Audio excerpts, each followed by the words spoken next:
Bonsoir à tous et bienvenue. Voici ce qui fait l'essentiel de l'actualité de ce lundi. L'occupation anarchique des ponts à Abidjan suscite beaucoup de réactions. Ils servent de marché pour bon nombre de commerçants. Nous avons cherché les raisons de cette anarchie. En Angola, les résultats définitifs des élections générales sont connus. Le mouvement populaire pour la libération de l'Angola l'emporte avec 51,17% des suffrages exprimés. Résultat annoncé par la Commission électorale nationale. Nous mangeons tous du garba, on en raffole, ça ne fait l'ombre d'aucun doute, mais les conditions dans lesquelles est vendu ce mets favori des Ivoiriens sont déplorables. Plusieurs garbadromes sont mal entretenus, il n'y a pas d'hygiène pour être plus clair. Yacouba Koulibaly et Bintou Pekele voulaient acheter du garba quand ils ont fait ce constat. Quartier Liberté, commune d'Adjamé. Ici à Cavon de l'Ateke au ton communément appelé Gaba, près d'une toilette publique, un environnement qui offre un paysage insalubre. Le vendeur dit fournir des efforts pour maintenir l'endroit propre. J'étais là à savon, je peux Kabakou et dépose. On peut au moins mettre dans l'eau. Avec ça, là, vraiment, c'est propre, mais les gens ne se préparent pour dire que c'est sale. Des clients se contentent de ce cadre de restauration. L'environnement, ce n'est pas parfait en tant que tel, mais on est habitué à ça, quoi. On est habitué à ce genre de cadre. Quand on vient mettre le gaba, même si ce n'est pas propre, nous, ce qui nous intéresse, c'est le gaba. À Djamé, ici, ce n'est pas partout qui est propre. Souvent, les gabas, à côté il y a les trucs sales, ils doivent nettoyer, mais souvent, on fait avec quoi. Non loin du cinéma Liberté, un gabadrome qui refuse du monde. L'hygiène y fait défaut. Les assiettes utilisées pour servir les clients sont mal nettoyées. L'eau pour le lavage des assiettes et des mains devenues sales est inchangée. L'huile de friture des poissons rendue noire du fait de plusieurs utilisations. Dans ces conditions non hygiéniques, cette cliente nous confie son secret de protection contre les maladies telles que la fièvre typhoïde et le choléra. Si tu veux regarder l'environnement, tu n'as pas mangé. C'est l'ambiance. Mais vous me voyez, il y a la boue, on est là, mais tu as faim, tu vas faire comment? Donc tu fermes les yeux sur ça. Toi-même, tu essaies de trouver ta propre hygiène, tu laves bien ton assiette, tu laves tes mains, tu cherches un endroit pour t'asseoir, c'est tout. Autre commune, autre réalité. À Cocody, chez Abou et Abdoul Wahab, l'hygiène est de mise. Serge Cramo, un client venu expressément de Koumassi, a porté son choix sur ce gabadrome. Je quitte Koumassi venir manger à Cocody. Pourquoi? Parce que le coin est propre. Ce qui doit rentrer dans mon ventre doit être propre. Si ce n'est pas propre, je ne mange pas. La pauvreté, ça doit être important parce que si tu fais, c'est la nourriture. Tu vends la nourriture où les gens viennent manger. Si tu n'as pas fait la propreté, vraiment, personne ne peut venir manger. Et puis les clients vont te parler bien même. Et puis ta commerce ne peut jamais passer bien. Bien que délicat au plan sanitaire, le business du gaba, très rentable, peine à être soumis à des règles de propriété pour le bien-être des consommateurs. Vendre du garba, c'est bien, mais le faire dans un cadre sain, c'est encore beaucoup mieux. Et en religion, le mouvement international d'apostolat des enfants sensibilise aux violences faites aux tout-petits. La 7e édition de cette rencontre sous-régionale a refermé ses portes le dimanche 21 août 2022. La résilience face aux violences de tout type en milieu communautaire, les enfants peuvent s'en sortir. Voilà le thème autour duquel les échanges se sont déroulés. Georgette Ido Fofana. Le mouvement international d'apostolat des enfants est à sa 7e édition. Lors de cette édition, l'accent est mis sur le respect des droits de l'enfant par l'amélioration des actions de prévention et de protection des enfants et adolescents contre tout type de violence en milieu communautaire.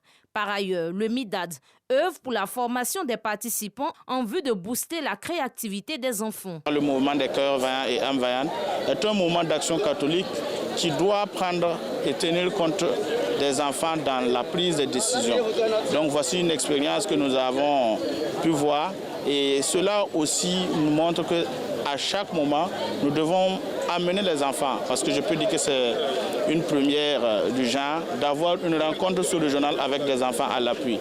Nous avons eu des formateurs qui nous avons réfléchi sur les problèmes aussi, les difficultés que nous rencontrons dans divers pays. Nous avons échangé des expériences Et je pense bien qu'au sorti quand même de cette rencontre, le résultat a été vraiment satisfaisant. La thématique de cette rencontre sous-régionale, la résilience face aux violences de tout type en milieu communautaire. Le MIDA d'Afrique de l'Ouest et toutes les délégations reconnaissent la place de l'enfant comme un acteur essentiel dans les décisions qui le concernent. Et sur les questions de violences faites aux enfants, les enfants ont aussi leur mot à dire et ils sont capables de pouvoir sensibiliser et changer les communautés dans lesquelles ils se trouvent pour que les parents, les adultes puissent réduire au maximum les actes de violence à leur endroit.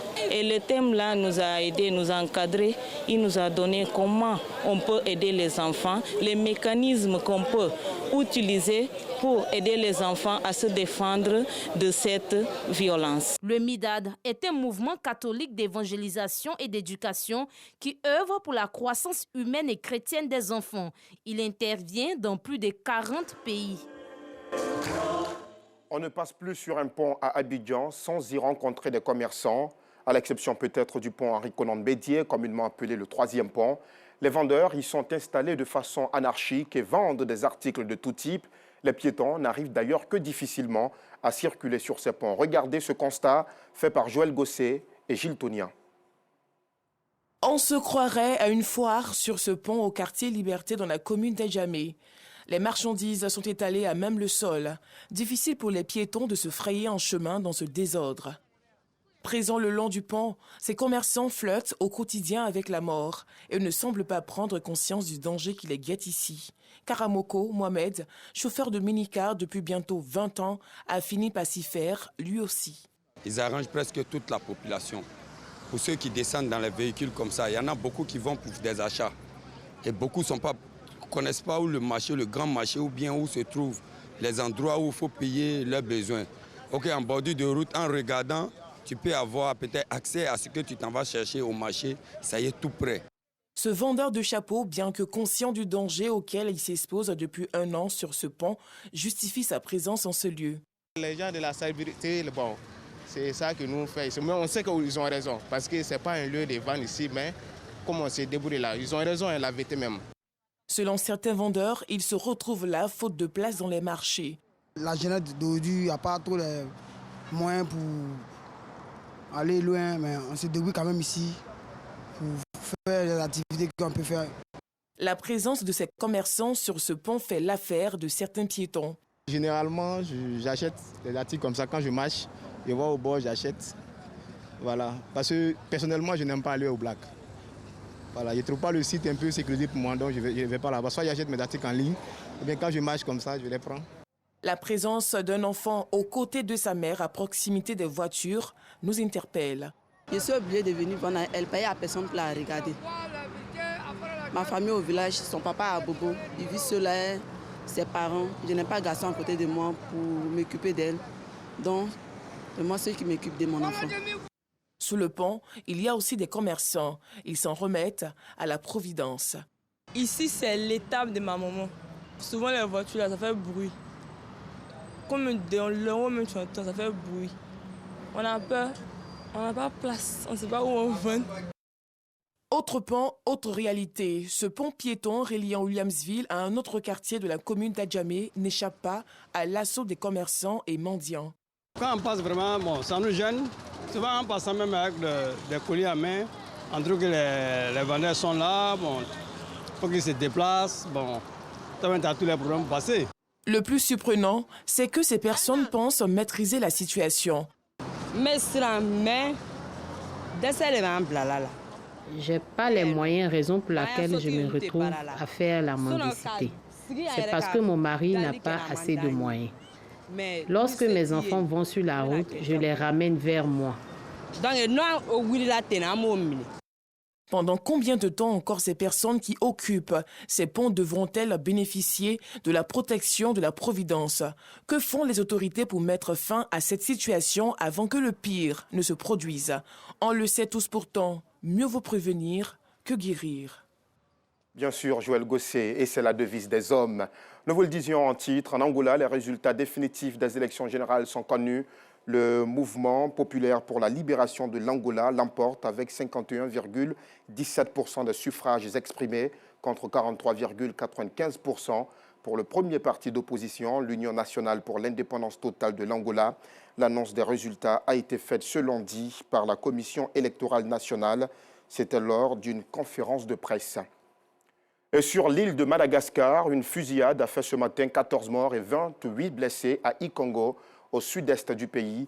L'information a été donnée par le médecin-chef du CHU. Les gendarmes ont ouvert le feu sur des villageois en colère.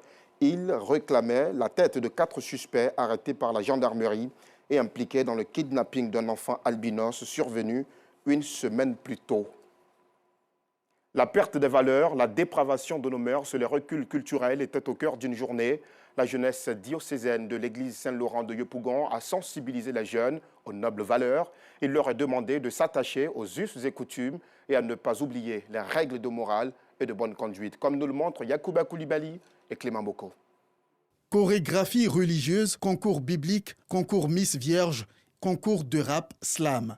Ce sont les différentes articulations des festivités qui ont marqué les journées diocésaines des jeunes du 19 au 21 août 2022 à l'église Saint-Laurent de Yopougon. Un rendez-vous pour inviter la jeunesse à cultiver l'excellence, les bonnes mœurs et un bon comportement vestimentaire. Le but de ces activités, de ces journées, sont calqués en général sur les JMJ, les Journées mondiales des jeunes, initiées par le pape Jean-Paul II, le Saint-Père. Et nous, au niveau du diocèse de Yopougon, on a voulu acclimater cela par rapport à tout ce que notre jeunesse a comme tard. Une initiative saluée par André Amand, aumônier diocésain de Yopougon.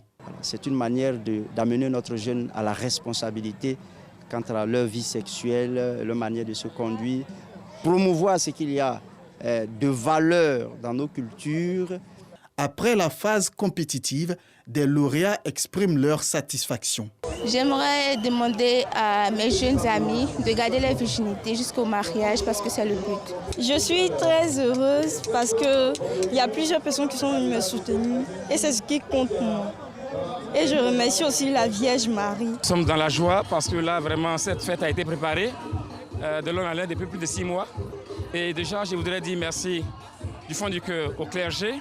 Au cœur des messages, 3 thèmes d'actualité, à savoir la sensibilisation contre les grossesses en milieu scolaire, la cybercriminalité et la drogue. Les 3 premiers du concours slam et rap ont eu droit à 1 an de formation à l'INSAC, Institut supérieur des arts et de l'action culturelle, une production de clips vidéo et des dons en numéraire.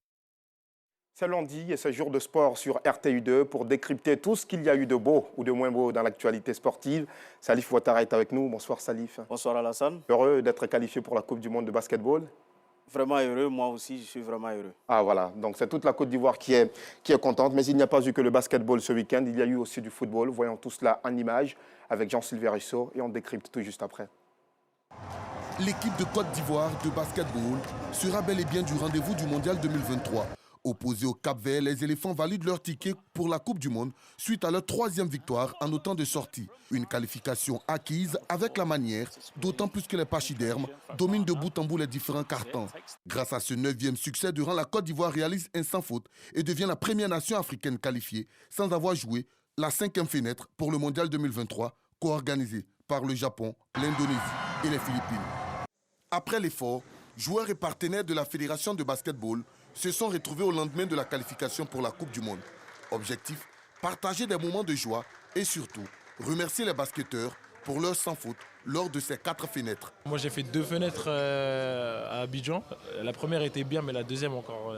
Franchement, je remercie vraiment le public ivoirien parce qu'il a été vraiment un plus dans cette qualification. Prochain rendez-vous, la 5e fenêtre, prévue en février 2023, qui servira de match de préparation pour les éléphants. Comme tous les 23 juin, la journée olympique est célébrée à travers le monde. En Côte d'Ivoire, les festivités de cette journée olympique se sont tenues le samedi 27 août dans la commune de Marcory, autour du thème « Ensemble pour un monde de paix ». Et c'est par une randonnée pédestre que les athlètes arpentent les artères de la commune de Marcory sur une distance de 3 km dans une ambiance festive avant de revenir à l'INJS pour une séance de fitness et d'étirement. L'autre temps fort de la commémoration de cette journée olympique est la démonstration des différentes disciplines sportives à l'image du judo et autres. Merci beaucoup Jean-Sylvain Ressot. Salif, 9 matchs, 9 victoires. Seule équipe africaine invaincue sur le continent dans le cadre de ces éliminatoires de la Coupe du Monde de basketball 2023. Mais quelle belle performance des éléphants basketteurs. On va dire carton plein, surtout que pour cette 4e fenêtre, les éléphants basketteurs ont bénéficié de l'expérience, de l'expertise, que dis-je, de l'aisance, de la technicité de Stéphane Konaté. Il ne faut pas l'oublier, il est le capitaine emblématique, il a été présent tout au long de cette 4e fenêtre. Il a guidé les jeunes. Il faut savoir que ça a été une préparation du côté de Monastir en Tunisie un peu difficile, puisque l'ancien entraîneur qui a quitté la sélection est parti en août. Et il y avait un nouvel entraîneur, même si c'était le DTN, le Slovène Dejan, qui a repris de main de maître cette sélection, mais vraiment dans des conditions difficiles de préparation. Mais finalement, tout est rentré dans l'ordre. Et comme d'habitude, ils ont su se surpasser psychologiquement. Ils ont su aller vers la victoire. Et c'est ce qui s'est passé. On ne peut que les féliciter. Il y a d'énormes individualités justement dans cette équipe. Tout à l'heure, vous parliez de Stéphane Konaté, le capitaine. Mais on a vu des joueurs très excellents qui étaient là lors de la 3e, la 2e fenêtre, mais qui n'étaient pas là lors de cette 4e fenêtre. Qu'est-ce qui justifie cela? Je vais parler notamment de Nisre Zouzoua et de Costello. Oui, vous savez que tout entraîneur a ses hommes, a ses pièces maîtresses. Il se trouve que l'ancien entraîneur qui est parti avait effectivement comme pièce maîtresse Costello. C'est lui qui les a pour la plupart fait venir. Est-ce que c'est l'une des raisons de leur absence? On se pose la question. On sait que Nisre Zouzoua était absent pour cause de blessures. Costello, on n'a pas communiqué officiellement sur son absence, mais on sait en tout cas qu'ils sont plus ou moins proches de l'entraîneur qui est parti. Est-ce que c'est la raison de leur absence? La question demeure. Alors, beaucoup aussi se posent cette question. C'est vrai qu'elle est un peu ironique, mais pourquoi est-ce que finalement d'autres disciplines sportives ont beaucoup plus de budget que des disciplines qui nous font tant honneur aussi? Parce que le football, c'est le sport roi. Vous citez le football? Le football, c'est le sport roi. C'est ce que les Ivoiriens, en tout cas, ont choisi comme sport roi depuis les années 60. Les légendes se construisent au niveau du football et sont retenues par la plupart des habitants de la Côte d'Ivoire.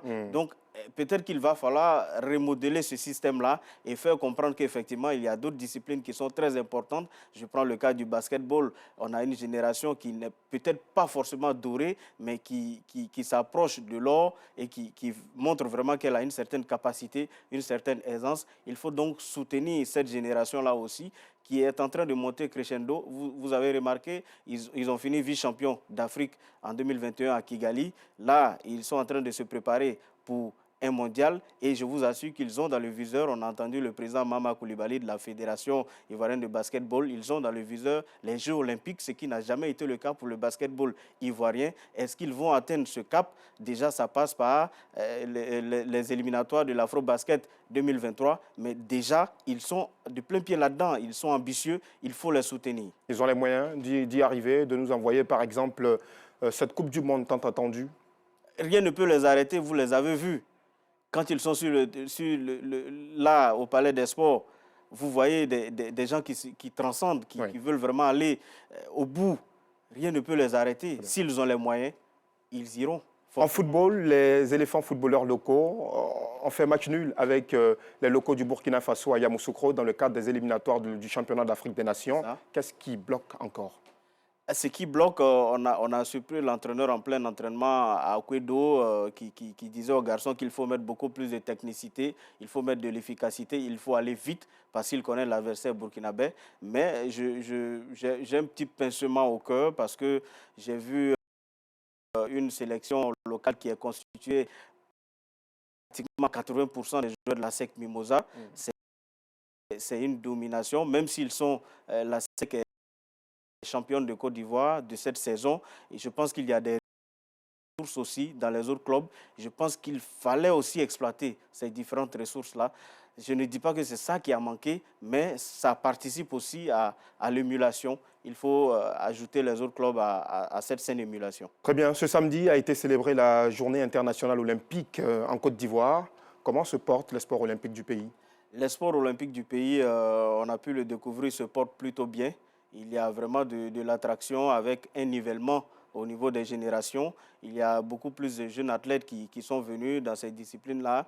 Le succès de Cissé Cheikh Salah, d'Egbagbi Ruth et autres a permis à d'autres jeunes qui étaient là de comprendre qu'il ne faut pas s'intéresser qu'au football, comme on le disait tout à l'heure. Oui. Il faut s'intéresser aux autres disciplines. Et finalement, il y a beaucoup de jeunes qui sont en train de venir, qui sont en train de s'intéresser à ces fédérations, le cyclisme, la natation et autres. Et vraiment, il y a un certain engouement. On peut dire que tout va bien et il y a une sorte de nivellement. Merci beaucoup, Salif. Merci bien, Alassane. C'était un plaisir de vous avoir encore ce soir. Très bonne chance à toutes les disciplines sportives du pays et singulièrement à nos éléphants basketteurs qui nous représenteront valablement lors de la prochaine Coupe du Monde qui se déroulera en 2023. Merci à vous de nous avoir suivis. Très bonne soirée et à demain.